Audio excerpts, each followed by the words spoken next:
Très chers amis, Medaber Israël Chavim Miranana, on est Parashat Tzav, 5783, mais surtout, ce Shabbat, c'est Shabbat Agadol, le Shabbat qui précéda notre sortie d'Égypte, le grand Shabbat. Et à cette occasion, pour nous préparer justement à cet événement particulier que c'est Pessah encore, faudrait-il en connaître la teneur.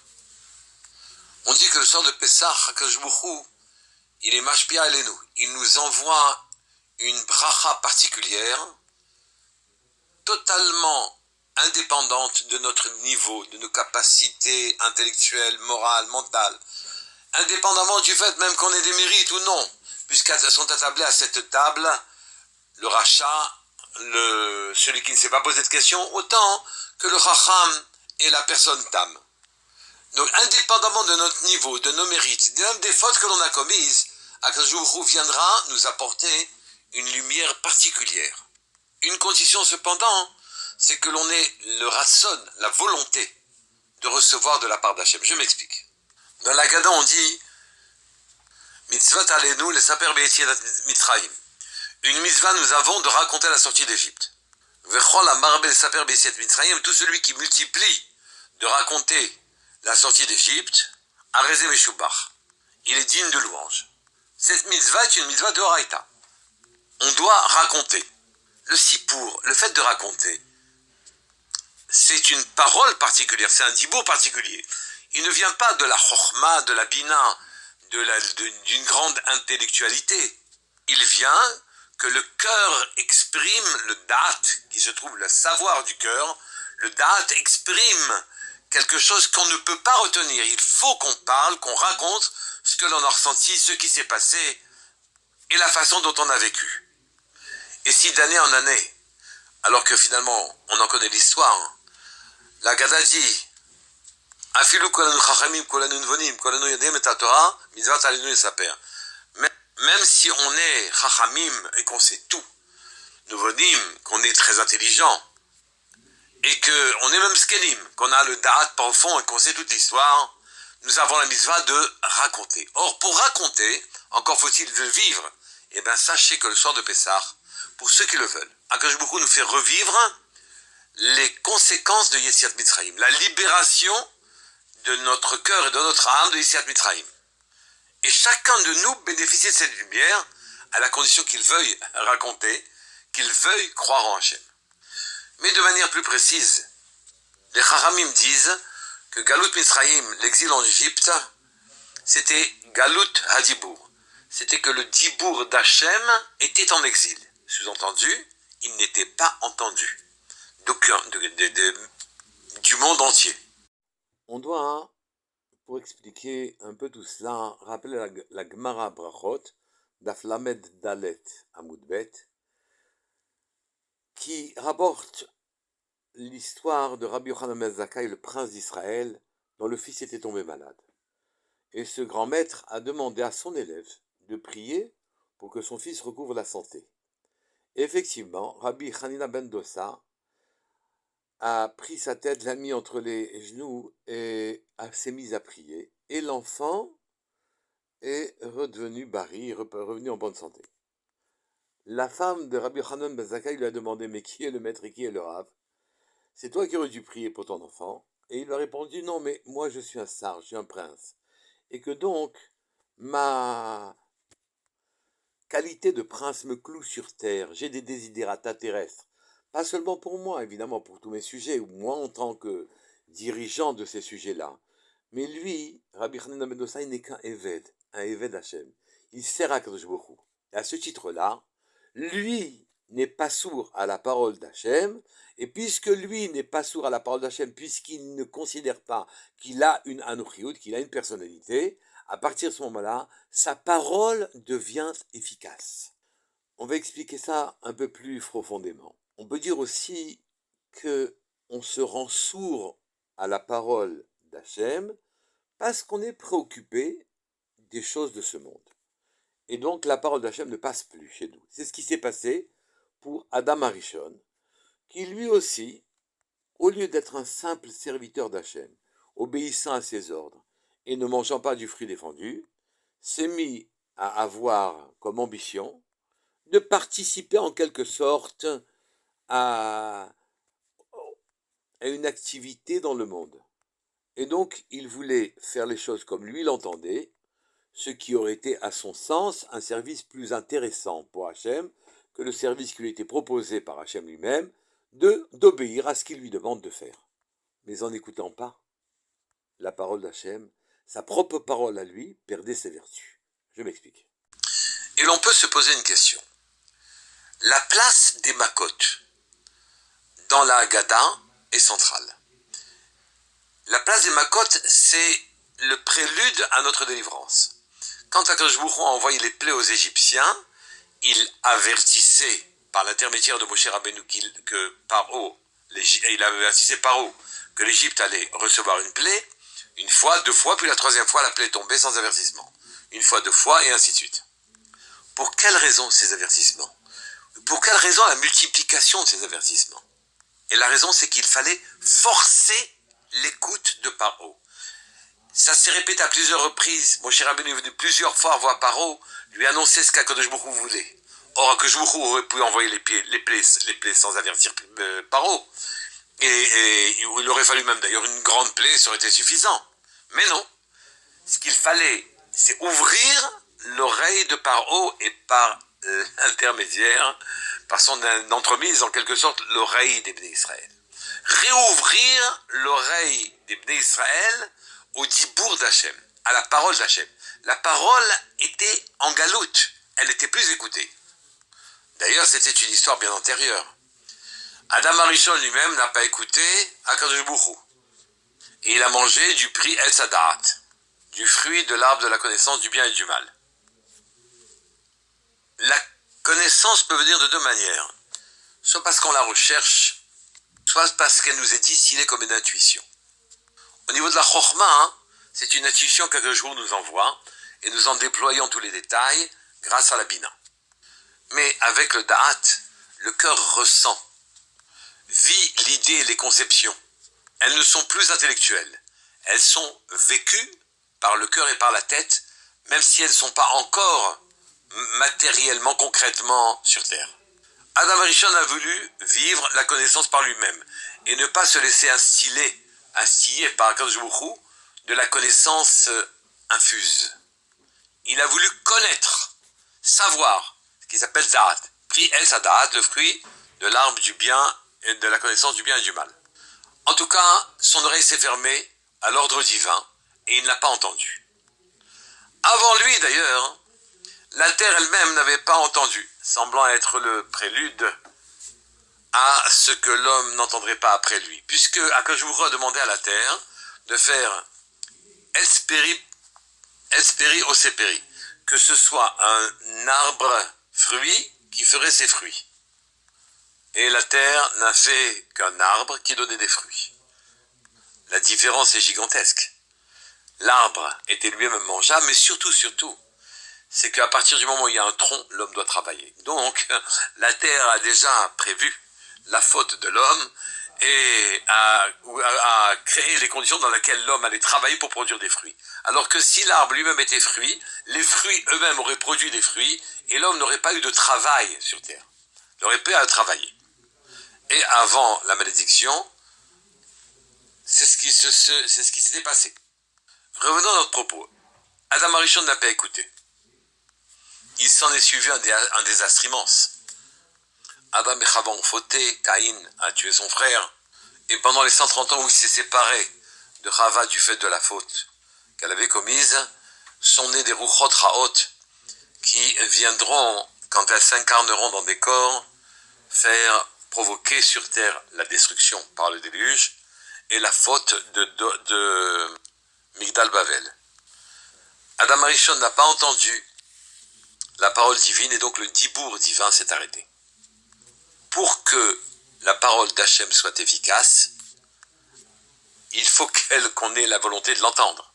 Mais ce n'était pas seulement la parole, le dibour divin qui était efficace, c'est qu'Adam Arishon avait lui-même un dibour efficace, c'est-à-dire qu'il avait la possibilité de créer et de ne pas d'agir par la parole en quelque sorte. Il lui suffisait de parler pour que des malachim s'agitent, s'affairent, et lui fournissent tous ses besoins.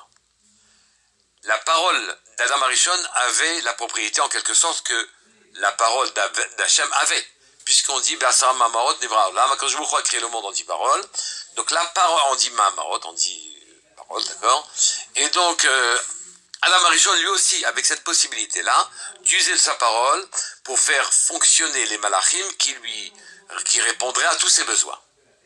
Mais cette magnifique disposition s'est perdue. Et donc la terre qui judicieusement avait produit des arbres dont il fallait s'occuper pour qu'ils produisent des fruits, eh bien l'homme serait obligé maintenant, pour modifier son environnement, de travailler non plus avec sa bouche, mais avec ses mains. Au bout de 130 ans, Adam Arishon a repris Chava et est né un tzaddik qui s'appelle Shet, et Moshe n'est que le Gilgul de Shet. Lui aussi, il est né d'une mère qui avait 130 ans, comme Chava quand elle a enfanté Shet. Yocheved avait 130 ans, et pendant ces 130 ans, avant la naissance de Moshe, toutes les âmes perdues qui devaient être réparées sont descendues en Égypte, et les Bnei Israël ont fait la réparation de ces âmes-là. Ce travail-là, que les Bnei Israël ont fait pour le compte d'Akadosh Baruch Hu en Égypte, ce travail-là a les ramener au Dibour, ces lettres de noblesse. Par haut, notre oppresseur allait devoir apprendre à écouter la parole d'Hachem. Par haut, le roi d'Égypte avait dit Mi Hachem, Hachem Shema Bekolo. Qui est Hachem pour que j'entende sa voix? Donc le problème était posé. Et les makotes infligées à par haut sont là pour lui ouvrir l'oreille en quelque sorte, pour l'initier à l'écoute. Nous savions que Moshe Rabbeinu proposait à par haut de laisser partir le peuple d'Hachem, sinon le Nil allait devenir sang, et on voyait Paro refuser d'écouter, et le Nil devenir sang. De libérer, sinon les grenouilles venaient, la grenouille est sortie du Nil, et ainsi de suite. Donc, les makotes ne sont là que le fond, ce qui se cache derrière les makotes, et la multiplicité des makotes, c'est qu'Akadosh Baruch Hu veut qu'on écoute, qu'on entende sa parole. Sinon, c'est marqué à propos de la parole, Kol Hashem, el shover harazim, elle casse les cèdres du Liban, les grands arbres. Il aurait suffi d'une maca aussi. Non, Hashem voulait qu'on écoute, qu'on apprenne à écouter sa parole.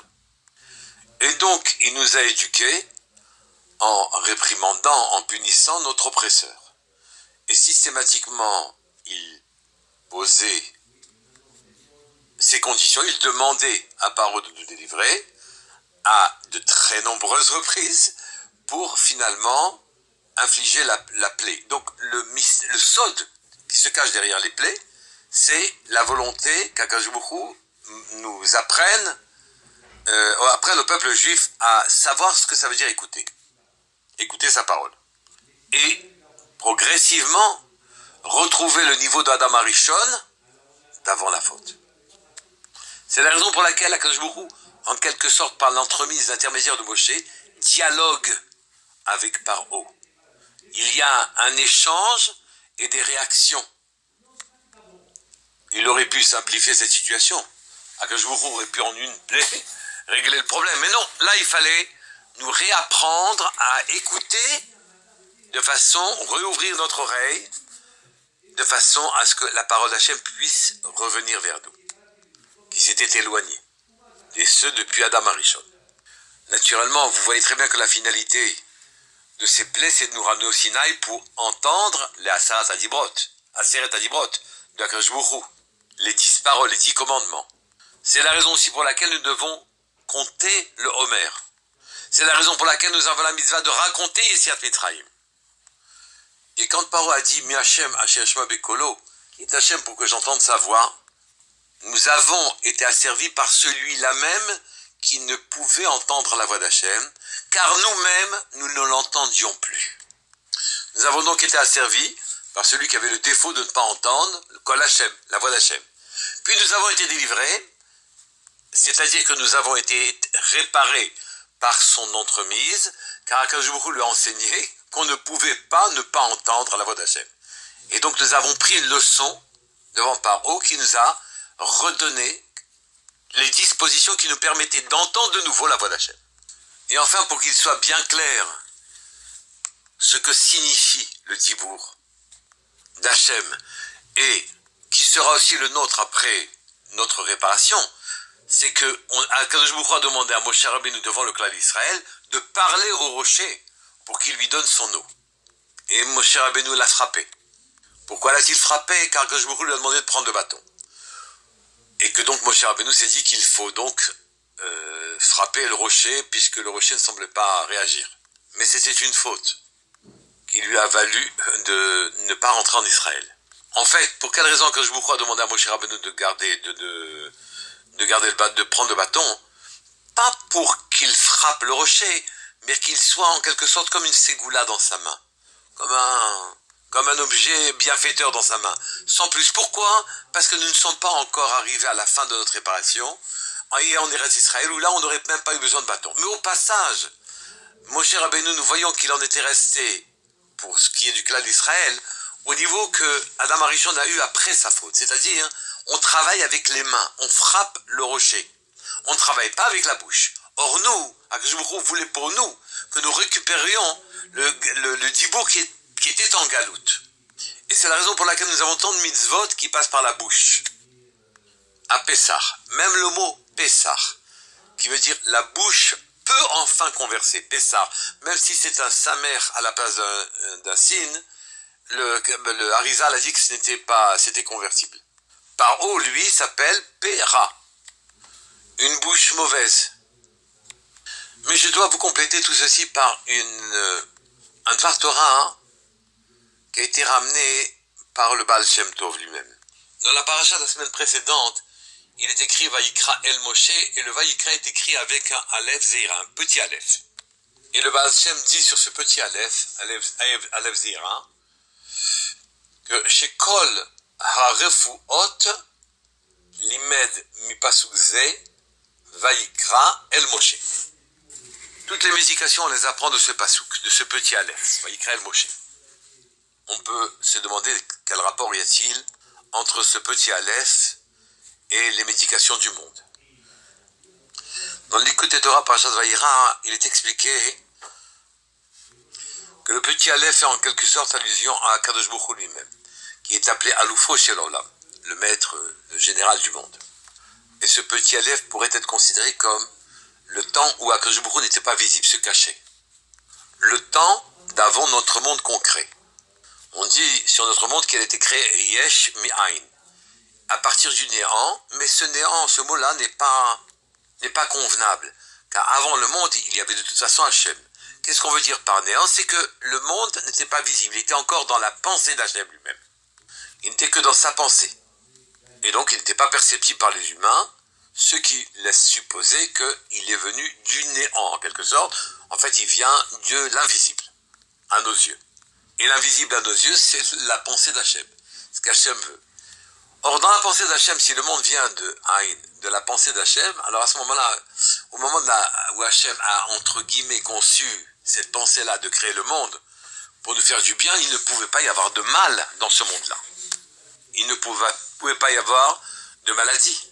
Quand les Israël sont montés au Sinaï, tous les monts étaient guéris.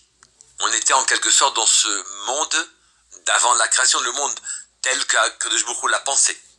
Et toute personne qui pourrait remonter dans le monde de la pensée d'Hachem, à ce moment-là rencontrerait un monde où il n'y aurait pas de maladie possible. Et tous les maux seraient guéris. Et tout celui qui est capable de penser qu'Akadosh Baruch Hu, lui, ne veut pas la maladie de quelqu'un, eh bien, la guérison est proche, sauf si c'est son heure, naturellement. Et le Sefer Toldot Yaakov Yosef nous explique comment remonter au monde de la Mahashava d'Hachem. Et il nous explique par la parole. La parole est l'élément le plus fin dans la matérialité, à la lisière entre spirituel et matériel, un souffle intelligible, compréhensible. C'est de la matérialité, pas de la matérialité.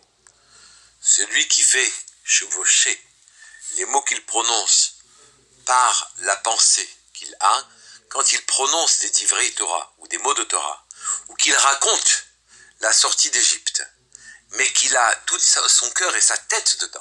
À ce moment-là, il a relié le monde du bas, lui dont le sommet est la parole, avec le monde de la Machashavad Hashem, lui, et donc à ce moment-là, sa parole atteint les mondes divins.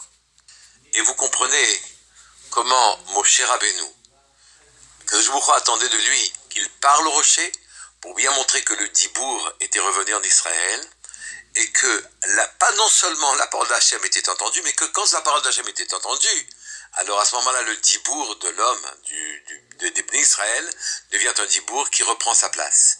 Mais Moshe Rabbeinu a frappé sur le rocher, et donc les grands tzadikim pourront encore parler, faire des bénédictions qui se réaliseront, tandis que les autres, ma foi, ils seront obligés encore de frapper le rocher et de travailler de leurs mains.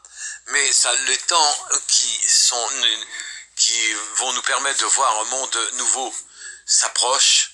Bezrat Hashem Yitbarach, que ce Pessar soit le Pessar d'abord de votre développement personnel, et que vous éduquiez vos enfants à grandir, à libérer leurs pensées et leurs paroles, à les dédier au Créateur de ce monde, de sorte qu'il nous amène à des délivrances très prochainement. Shabbat Shalom Mevorach, Kol Tuv.